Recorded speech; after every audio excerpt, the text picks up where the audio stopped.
Meus irmãos, boa noite, voltei.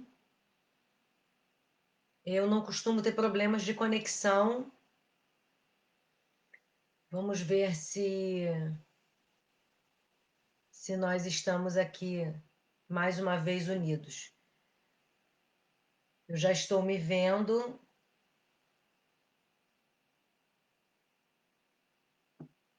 Deixa eu ver se vocês já estão me vendo novamente.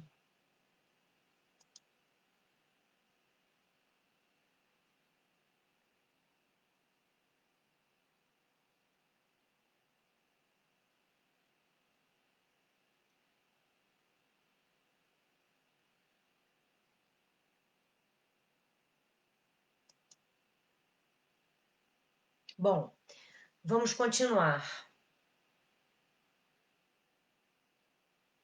Deixa eu perguntar aqui a Edilane. Ah, tá tudo certo. Que bom. Que ótimo. Já recebi aqui um comentário do Renan. Obrigada, Renan. Então vamos continuar. Tudo isso ocorre porque no mundo de expiação e provas em que ainda transitas, as aflições surgem por meios corretivos, tendo em vista que necessitas experimentar situações adversas para cresceres em espírito, dentro do tempo que te é dado para viver. No entanto, elas não exercerão este papel se forem criadas por tua irreflexão, e neste caso se erguerão como agravo, impedindo a tua caminhada evolutiva. Dores e aflições serão absolutamente sem proveito, desde que nelas não encontres motivos de aprender, de progredir, de criar causas novas de felicidade futura. A consolação divina se inicia no momento em que a compreensão chega ao coração, na certeza de que há tempo de plantar e tempo de colher, e que, embora no dia de hoje a colheita seja amarga, nada nos impede de iniciarmos agora uma semeadura cheia de flores e frutos que surgirão perfumados e sazonados nos dias de amanhã. Então, meus irmãos, vamos fazer nossa prece.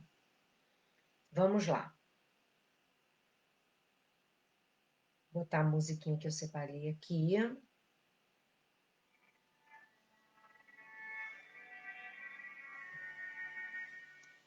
Jesus, Mestre amado, bondoso médico de nossas almas, te agradecemos, Senhor, pela oportunidade de aqui nos reunirmos mais uma vez, de estarmos aqui para refletir no teu evangelho de amor e luz em nossas vidas. E que as reflexões de hoje falem aos nossos corações, às nossas almas, nos dando incentivo a vencer os desafios que se apresentarem em nossas existências. E assim, Senhor, rogando tua inspiração amorosa através de nossos mentores e de todos aqueles que estão acompanhando conosco essas reflexões, pedimos permissão para iniciarmos o estudo desta noite. Graças a Deus.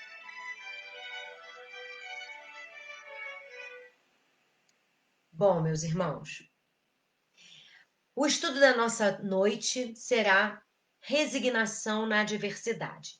Mas aqueles que me conhecem e sabem que quando eu vou às casas amigas fazer um estudo, uma reflexão, eu sempre gosto de contar uma historinha. E eu vou começar hoje contando uma historinha para todos nós. Era um homem que carregava uma cruz.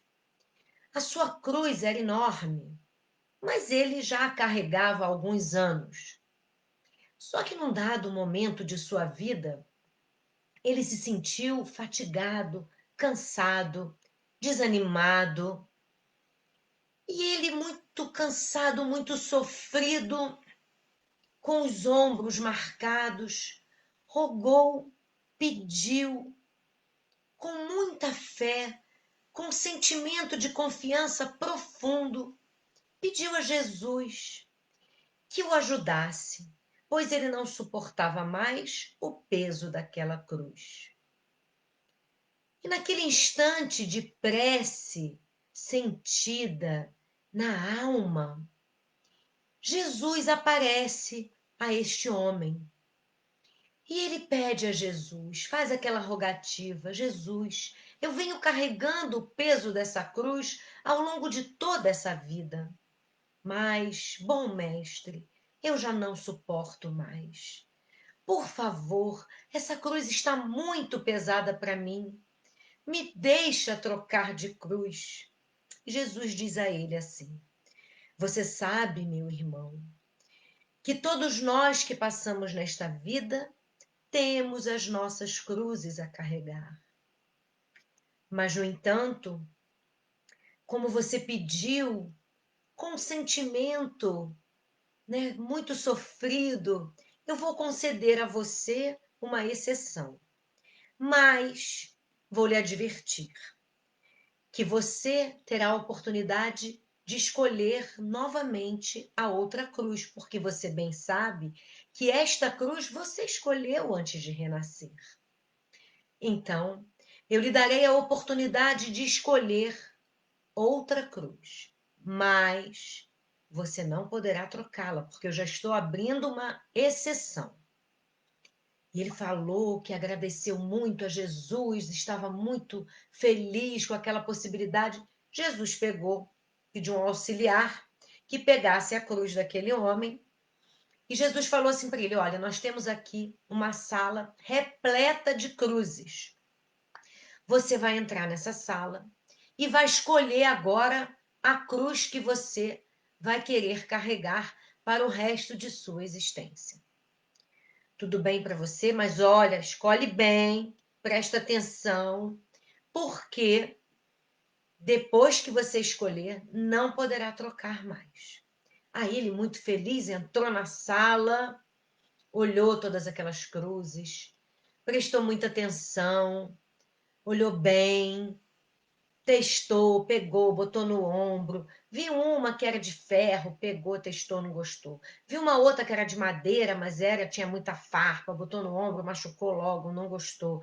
Viu várias cruzes de vários tamanhos, vários pesos e vários materiais.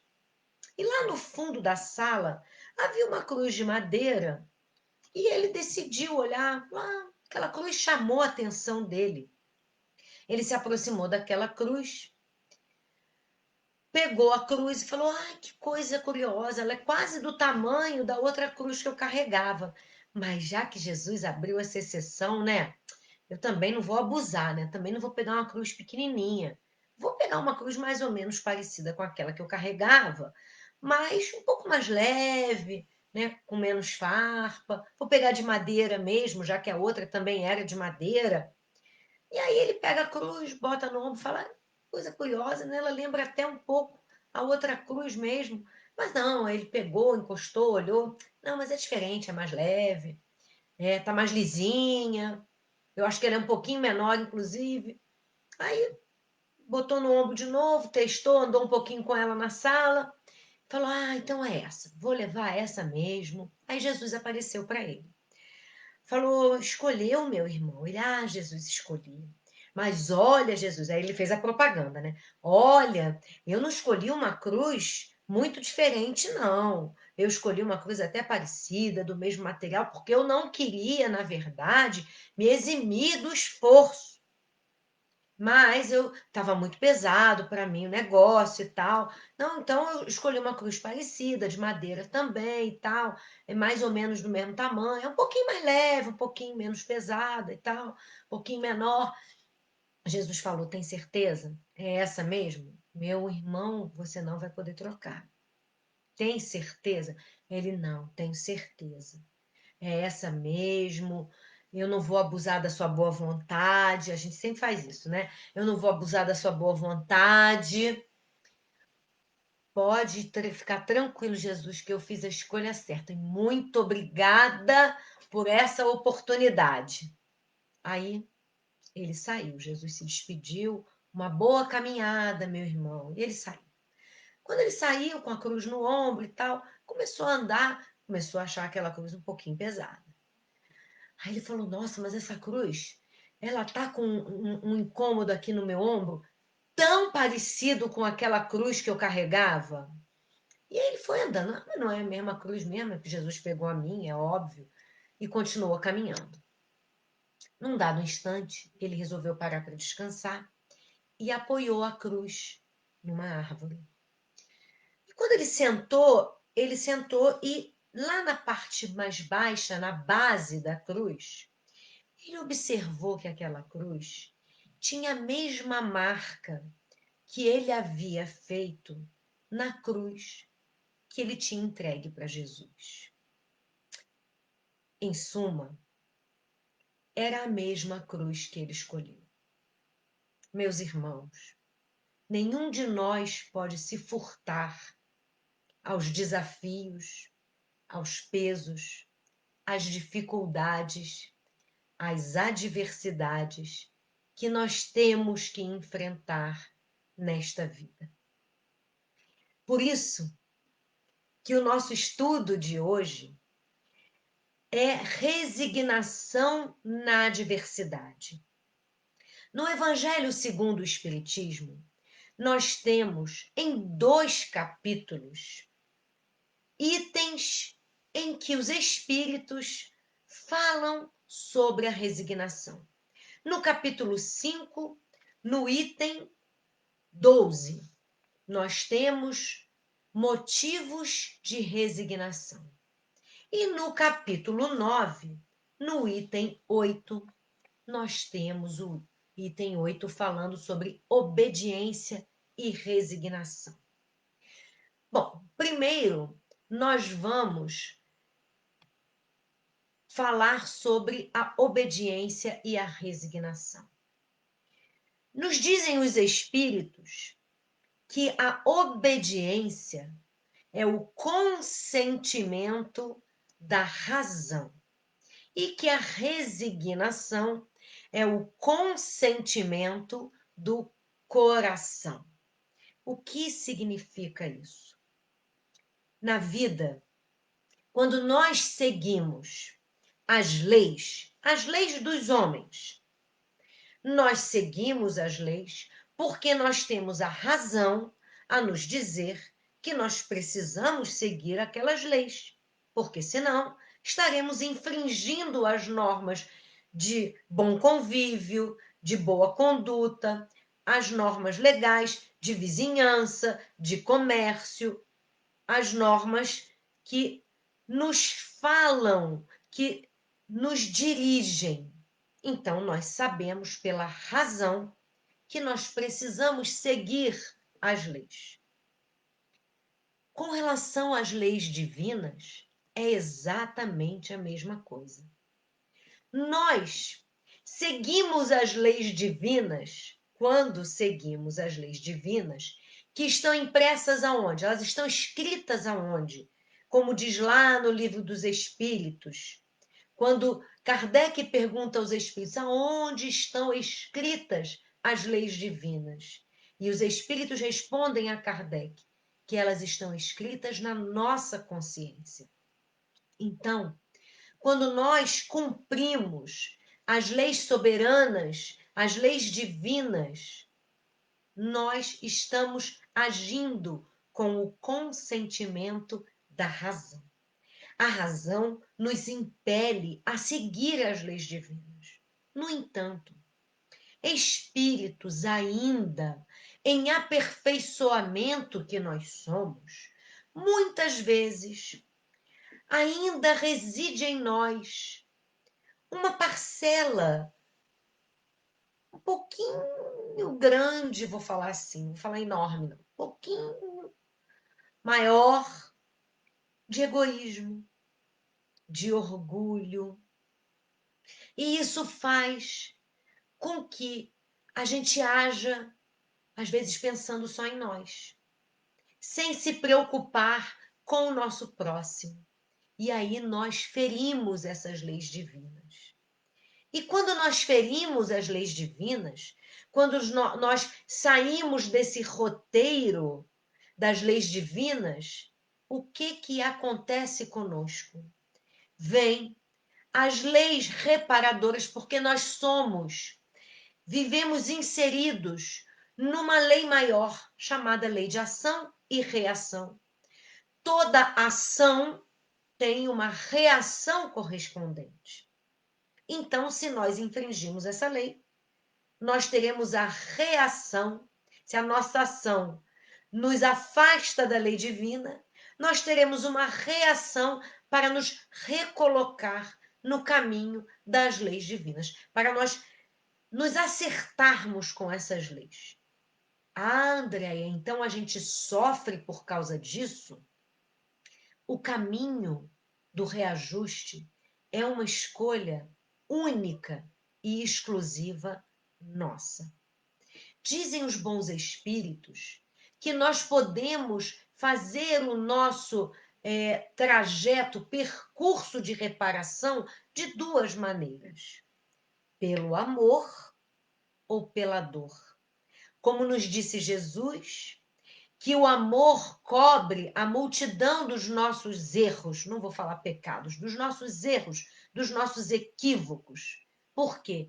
Porque o amor é tão soberano que quando a gente consegue ter ações no campo do amor, ele abafa os nossos equívocos, ele suplanta os nossos erros.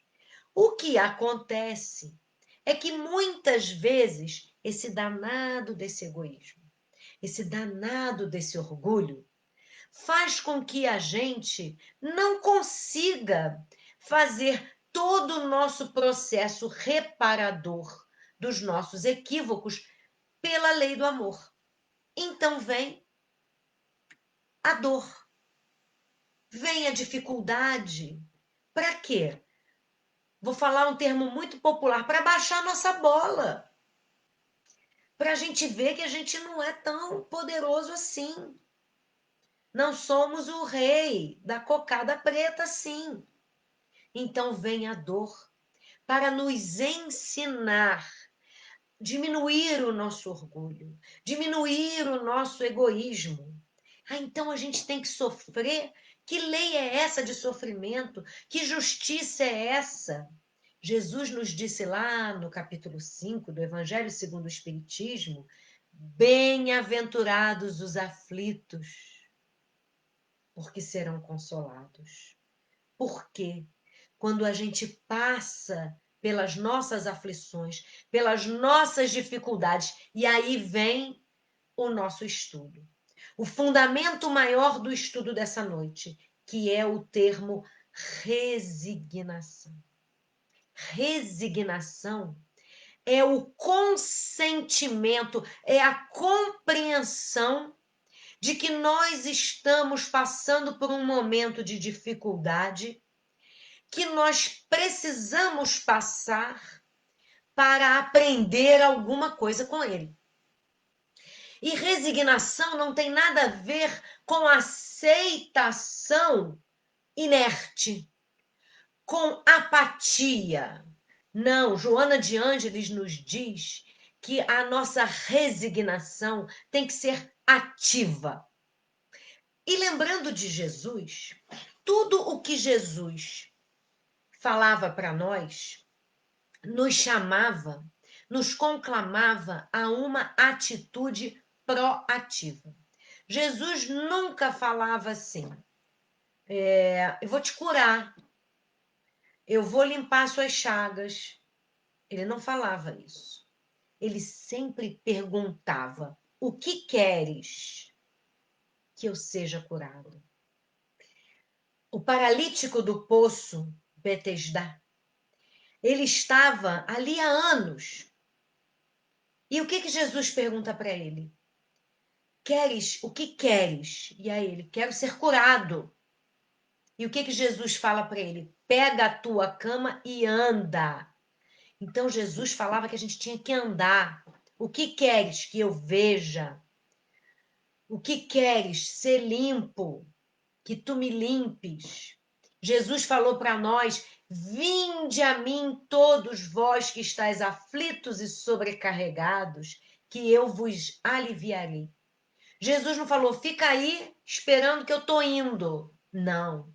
Jesus falava: vinde a mim, vinde a mim.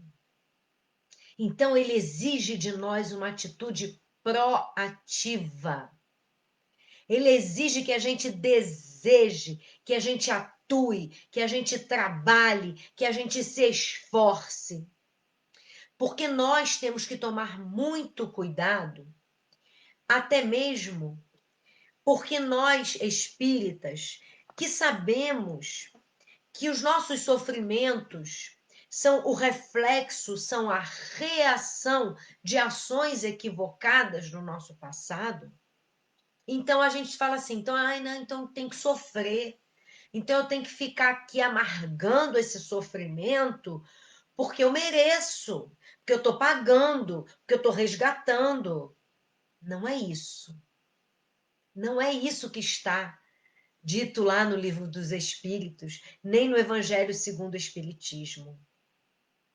Nós precisamos nos resignar, tendo uma compreensão, mas lutando, nos esforçando para sair da situação que nós nos encontramos. A resignação é a compreensão serena, pacífica das nossas dores e das nossas dificuldades. Porque quando nós aceitamos a condição em que estamos, aceitamos e nos movimentamos para modificar aquilo que é possível, quando nós estamos nesta condição, é porque nós estamos tendo uma compreensão mais ampla, inclusive, da nossa existência.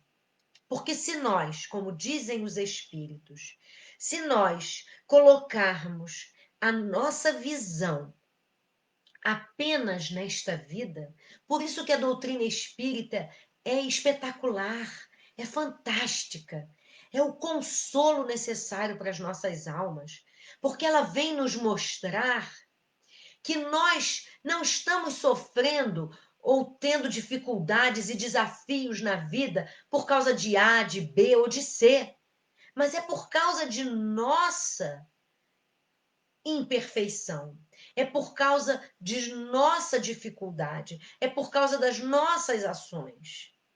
Mas mesmo assim, a doutrina espírita nos ensina também que nós não podemos ficar nem na posição de vitimização e muito menos na posição de culpa, porque são dois paralisantes da nossa reforma, da nossa transformação, da superação dos nossos desafios. Porque por mais difícil que seja, muitas vezes estamos colocados na vida numa situação que não podemos modificar. Não podemos. A perda de um ente querido, uma doença degenerativa, uma perda financeira muito grande, não podemos mudar muitas vezes. Mas nós podemos aprender e temos a capacidade, como na história que eu contei, de carregar a nossa cruz. Porque ninguém tem uma cruz, um fardo maior do que possa carregar. O que nós não podemos, e melhor ainda falando, não necessitamos fazer é aumentar a carga com a nossa revolta. E nós temos exemplos tão ricos. E eu hoje quero partilhar com vocês de um grande exemplo de resignação ativa. Talvez os meus irmãos já tenham ouvido falar, escutado falar, de Jerônimo Mendonça, o gigante deitado. Jerônimo Mendonça foi um grande espírita. Jerônimo Mendonça, ele tinha uma tetraplegia. Ele ficou tetraplégico, ainda jovem. Jerônimo Mendonça, ele tinha que ficar numa posição só deitado. Ele não sentava por causa de um problema que ele tinha. Ele tinha como se fosse um enrijecimento das articulações. Jerônimo Mendonça ficou cego porque teve um problema ocular numa das vistas e perdeu a visão. E depois, por uma imperícia, perdeu a visão na outra vista. Ficou cego. Jerônimo Mendonça viajava o Brasil de Kombi, porque ele só podia andar numa maca. Jerônimo Mendonça fundou um lar para meninos abandonados. Jerônimo Mendonça dava palestras em casas espíritas no Brasil todo, viajando numa Kombi. Ele tinha um problema respiratório que ele precisava colocar um saco de areia no peito para que conseguisse respirar melhor. E tem várias curiosidades sobre Jerônimo Mendonça. Um homem cego, tetraplégico, mas Jerônimo Mendonça era um verdadeiro trabalhador, ativo, não reclamava. Ia por este Brasil fazendo palestras e era dotado de um bom humor incomum. Jerônimo Mendonça contam que certa vez ele estava num cinema e uma moça que uma vez ele estava na farmácia, na maca, porque ele não parava. Ele andava, ele era levado para lá e para cá. E aí um dia ele estava no cinema, cego, ouvindo, na maca. E a moça esbarrou na maca do Jerônimo. E dizem que ela começou a brigar, falando: não é possível. Eu vou na farmácia, esse aleijado está na farmácia. Eu vou na praça, o aleijado está na praça. Agora eu tô aqui no cinema, esbarro nessa maca de novo, o aleijado está no cinema. Ela num mau humor danado. Aí Jerônimo Mendonça vira para ela e fala assim: também a senhora não para em casa. Então, olha o bom humor. Ele podia se fazer de coitadinho, porque ela estava chamando ele de aleijado, porque ela estava brigando com ele. Ele podia se colocar numa posição de vítima.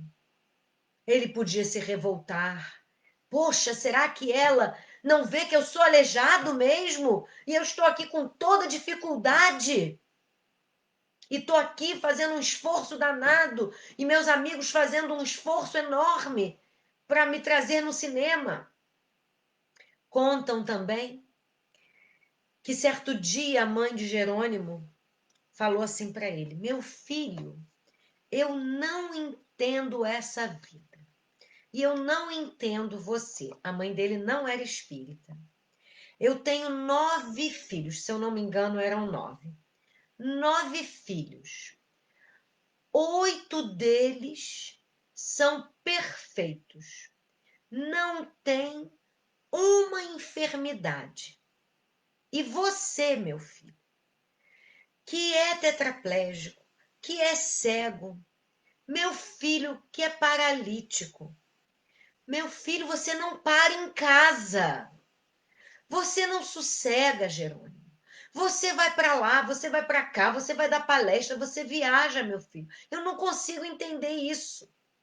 E Jerônimo diz para a mãe assim: mãe, eu sou apenas paralítico do corpo.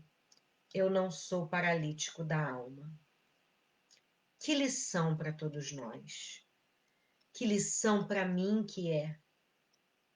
Quantas vezes nós temos uma pequena adversidade, uma pequena contrariedade, e nós reclamamos, quase faltamos falar que Deus não é justo. Eu acho que a gente só não fala que Deus não é justo porque a gente é espírita. Mas mesmo sendo espíritas, a gente reclama. A gente fala às vezes que está difícil. Tá? Eu não estou dizendo, meus irmãos, que às vezes não é difícil, porque é difícil. E eu vou falar para vocês uma coisa que eu estava estudando hoje e eu estou falando para mim também. A gente não pode pular etapas. A gente não pode achar que porque nós somos espíritas, nós já estamos perto de nosso lar, de Alvorada Nova, que é outra colônia do momento. Não podemos. Nós vivemos num mundo de expiações e provas. Não é mundo de regeneração ainda, gente. Não é. Ah, pandemia, novos tempos, regeneração da humanidade. Gente, a regeneração da humanidade, ela acontece quando toda a humanidade terrena de planeta Terra. Regeneração significa que a Terra, que hoje é um mundo de expiações e provas, expiação e prova. Expiar é passar por dificuldade. Prova é testar se a gente aprendeu. Se a gente aprendeu a lição. Então, prova é difícil. Não é fácil, não. Não tem molezinha pra gente, não. Então, a gente está no mundo de expiações e provas. Vamos fazer uma conta rápida.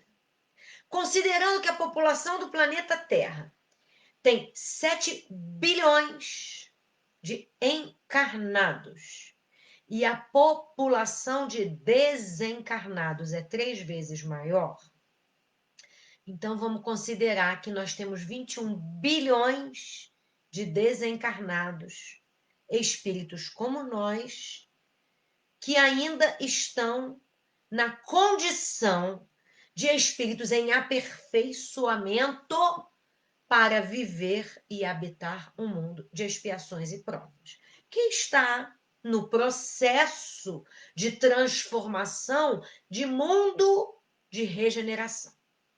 Esse processo se dá não é para ninguém desanimar não, gente, é para cair na real. Não vou falar o termo cair a ficha, porque esse termo é muito antigo, eu vou aqui entregar a idade. É para a gente cair na real. Esses processos são lentos. São de algum... Gente, eu vou falar de mim. Por acaso, vocês imaginem que eu me ache uma pessoa que já está plena de paciência, que já está plena de tolerância, que já está conseguindo domar os sentimentos mais rudes, aqueles sentimentos, como a raiva, que a gente tem que ter raiva. Raiva é um sentimento natural, mas de sentir a raiva e conseguir passar por ela, de perdoar em plenitude, 70 vezes, 7 vezes, como ensinou Jesus. Será que eu posso me considerar um espírito apto a viver num mundo de regeneração? Meus irmãos, reflitam. Se vocês estiverem aptos, me ensinem. Me conta esse segredo, porque eu não estou. Sinceramente, não estou me diminuindo.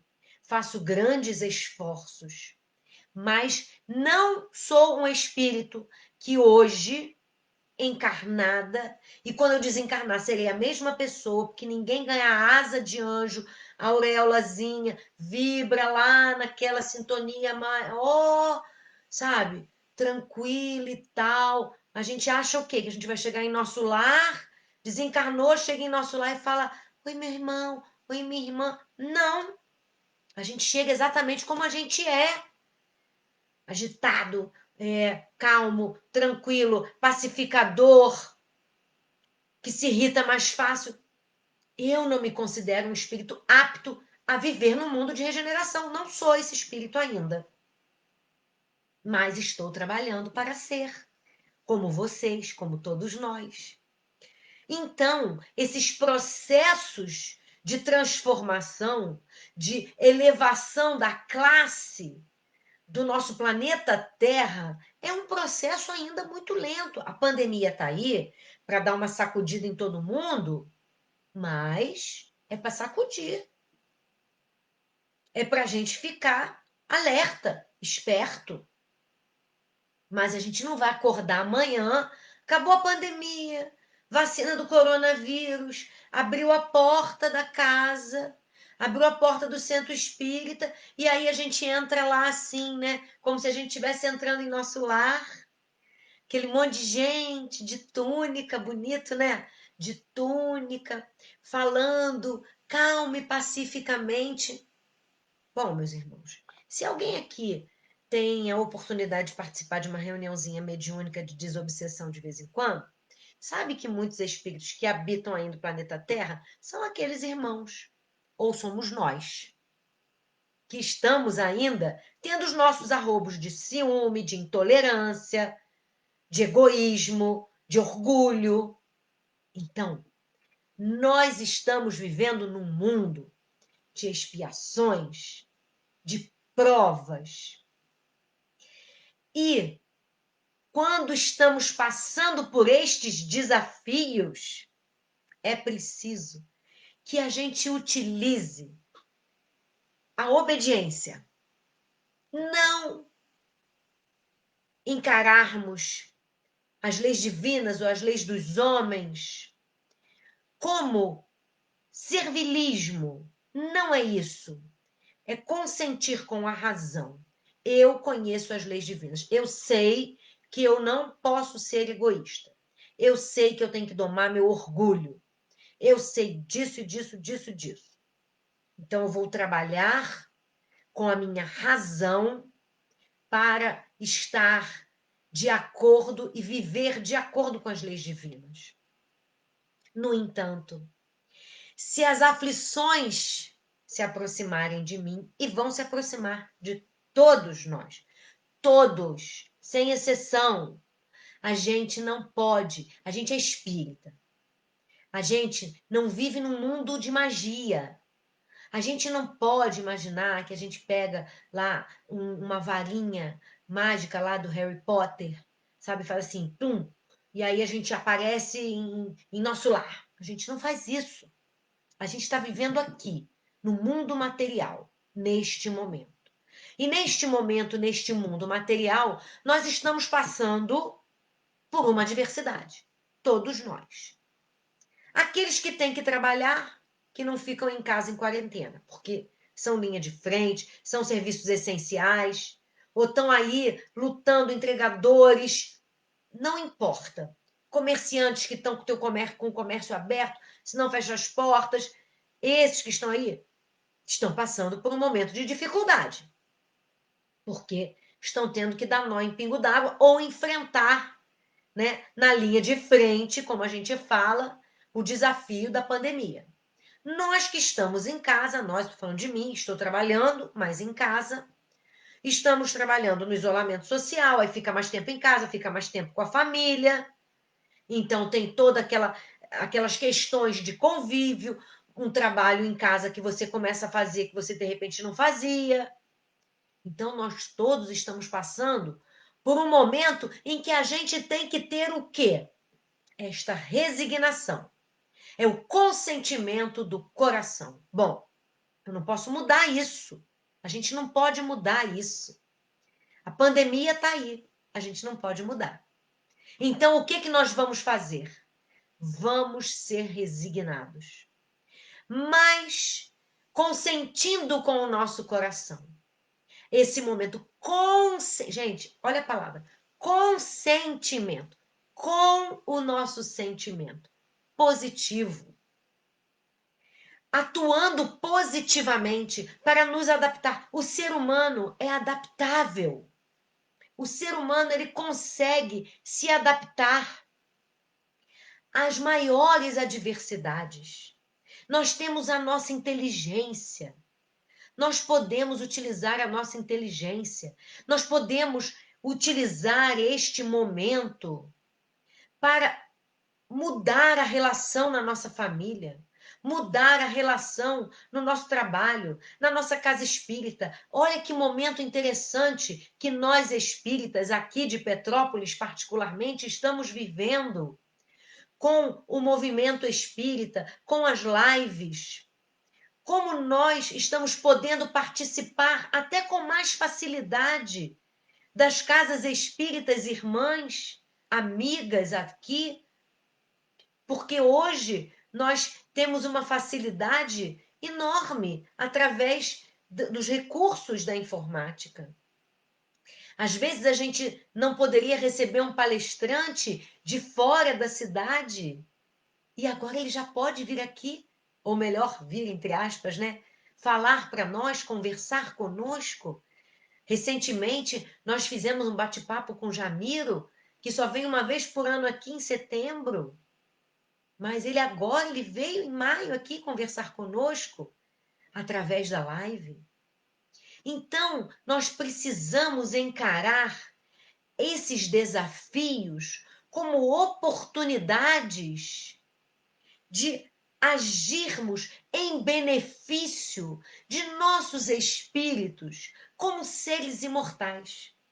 Porque se nós, por isso eu falo que a doutrina espírita é uma bênção para nós, é uma alegria, porque ela nos mostra, nos tira de uma visão estreita da vida. Nós, espíritas, não temos essa visão tão estreita. Nós temos uma visão ampla. Então, nós não podemos nos revoltar.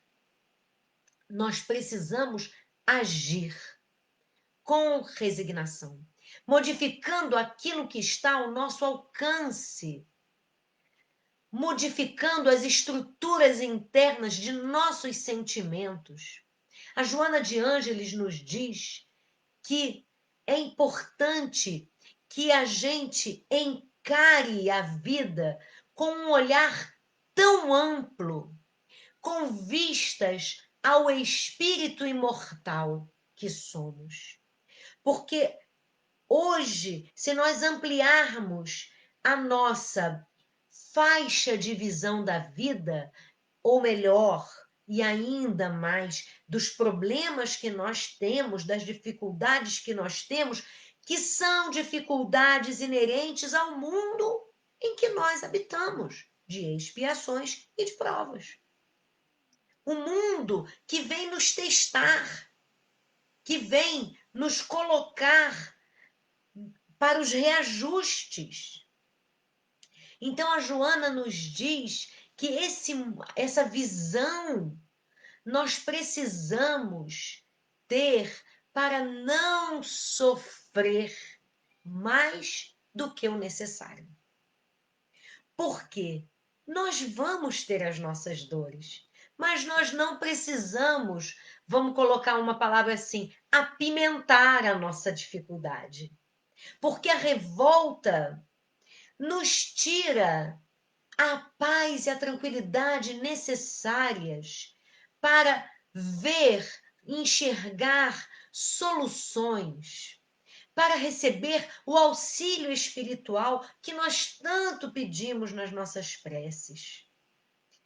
Então, quando nós nos colocamos numa posição, numa postura de aceitação, de resignação ativa, nós nos colocamos conscientes de que aquilo que nós estamos passando, de que isso que nós estamos passando, faz parte do nosso processo de aprendizado, faz parte do nosso processo de reajuste ou de ajuste com as leis soberanas da vida. Tudo sem exceção. Não há privilégios nas leis divinas, nem privilegiados. Assim também, como não há aqueles que são escolhidos para sofrer. A lei maior que nos rege é a lei de justiça e de amor. estamos inseridos na lei de justiça e na lei de amor. Portanto, nós temos muitos motivos, como está lá no Evangelho. Bem-aventurados os aflitos, porque serão consolados. Motivos de resignação. Os motivos para estarmos resignados é porque nós, espíritas, sabemos que estamos colhendo os frutos da nossa semeadura. Não devemos nos eximir, nenhum de nós, nesse momento de pandemia, da nossa responsabilidade coletiva.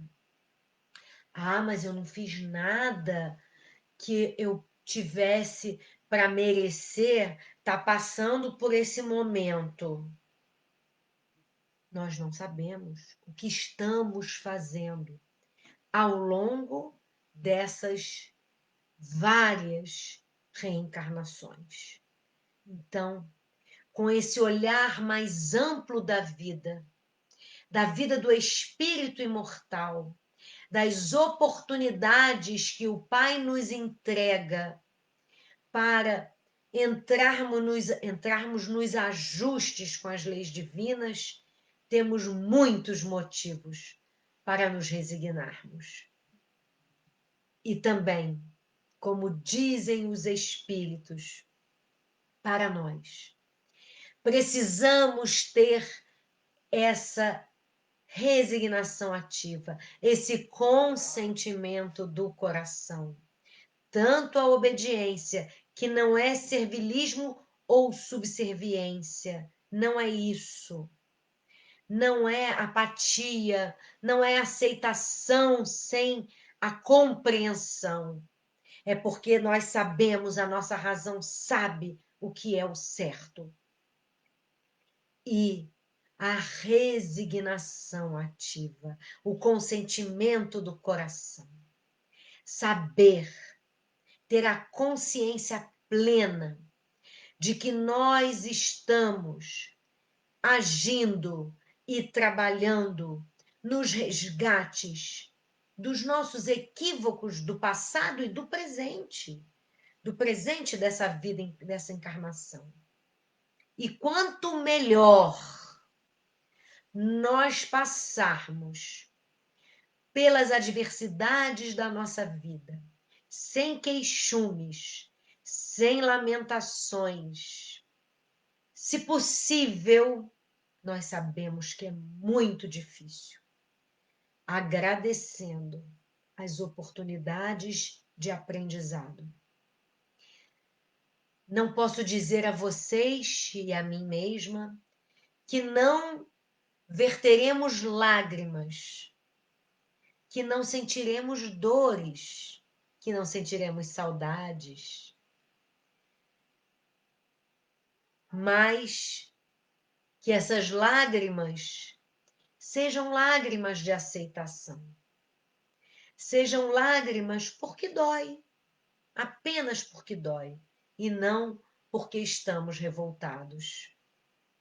Nós, espíritas, temos a explicação, a lógica, a razão ao nosso lado. Nós temos o consolo prometido por Jesus, trazido pelos bons espíritos.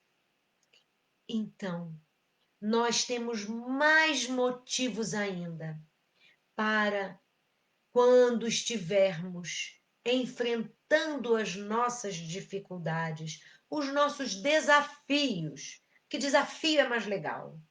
A palavra desafio é mais positiva. O desafio nos convoca à ação. Então, quando estivermos passando pelos nossos desafios, que a gente tenha consciência de que nós não estamos sendo escolhidos para o sofrimento, mas que nós estamos sendo escolhidos para a vitória, escolhidos para vencer. Porque, ao voltarmos ao mundo espiritual, tenho certeza, como Jerônimo Mendonça deve ter chegado, e chegou porque nós já temos notícia de Jerônimo na espiritualidade. Chegou pleno, vencendo certamente um desafio muito grande nessa vida, mas conquistado com perseverança, com humor, com trabalho, sem lamentação. É possível. Nenhum de nós aqui é escolhido para sofrer. Todos nós somos escolhidos para vencer. E todos nós temos ao nosso lado, e tem uma frase de Marco Prisco, se eu não me engano, que eu gosto muito, é da Joana. Somos espíritos enfermos, em tratamento de emergência, nas mãos de Jesus, o amigo incomparável e constante de nossas vidas. Nós temos Jesus, esse amigo incomparável. Se nos considerarmos como espíritos enfermos, mas que temos esse médico de nossas almas, nós sabemos que o remédio pode ser amargo, mas ele funciona. E para a gente encerrar, eu vou ler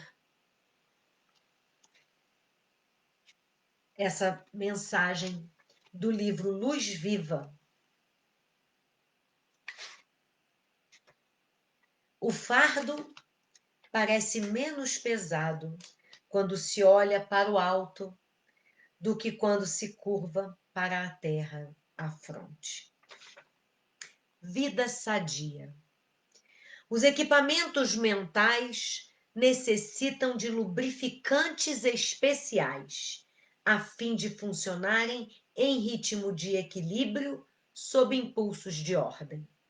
Arege desse modo a sua casa mental com as ondas de otimismo em contínuo processo de renovação de ideias para o bem. A ferrugem do pessimismo é de danosa consequência quando se exterioriza nos delicados implementos fomentadores das aspirações nobres. O ácido corrosivo da amargura, derramado nos sutis veículos da vida pensante, desarticula toda a maquinária do emocionante desafio que é a vida. Os petardos da cólera sistemática bombardeiam as células nervosas encarregadas dos mecanismos físicos e psíquicos, arruinando-as sem qualquer oportunidade de refazimento. Essa é a pimenta que a gente pode colocar quando nós nos revoltamos.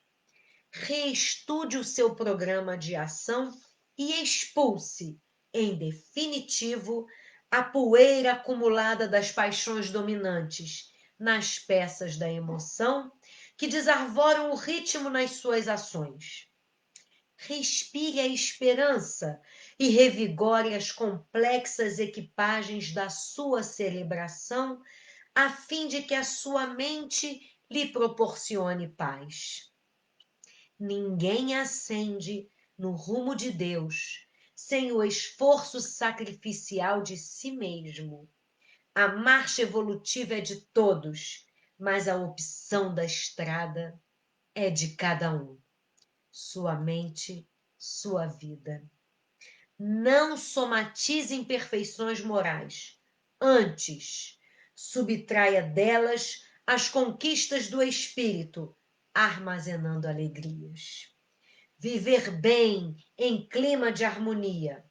Embora o tumulto e as situações surpreendentes da convivência com pessoas difíceis e perturbadas é a meta que você deve alcançar mediante a remoção do mal e a fixação do bem.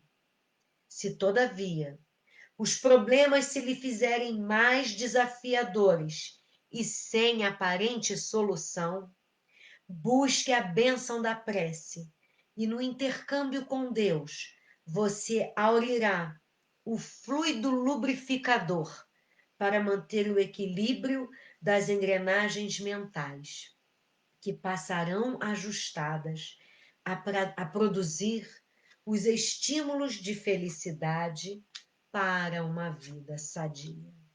Meus irmãos, que esse momento seja para nós um momento de lubrificar as nossas engrenagens mentais, através da prece, através da esperança, através da fé, através da coragem, através da resignação ativa. E eu tenho certeza, todos nós falaremos no futuro, não sei quando, no futuro, eu venci a mim mesmo. E assim, já agradecendo a todos pela paciência e pedindo desculpas pelo probleminha que a gente teve inicialmente, vamos fazer a nossa prece.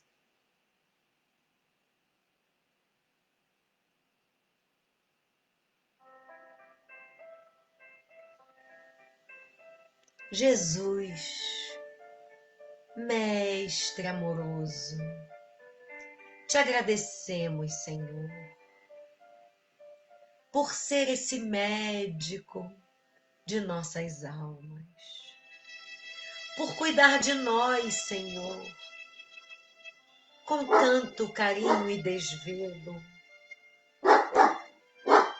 por enviar para nós seus mensageiros de amor e de paz. Que possamos, Senhor Jesus, senti-lo, que possamos, Senhor, percebê-lo, que possamos, Senhor, enxergar tua presença amiga sempre entre nós, que possamos, Senhor, servi-lo e, acima de tudo, Senhor, nos momentos em que nós estivermos mais fracos, que possamos confiar na tua presença, na tua mão amiga e no teu amor incondicional por todos nós. Abençoa, Senhor, a todos os irmãos da Sociedade Beneficente Espírita, das casas espíritas de nossa cidade.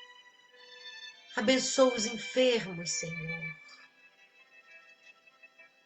Ilumina essas almas sofridas e doloridas. E assim, Senhor, te agradecemos a oportunidade das reflexões que falam às nossas almas. E nos despedimos, como sempre, Senhor, agradecendo ao teu amor infinito. Muito obrigada, Jesus. Muito obrigada, meus irmãos, por essa noite, pela atenção e pelo carinho. Fiquem em paz.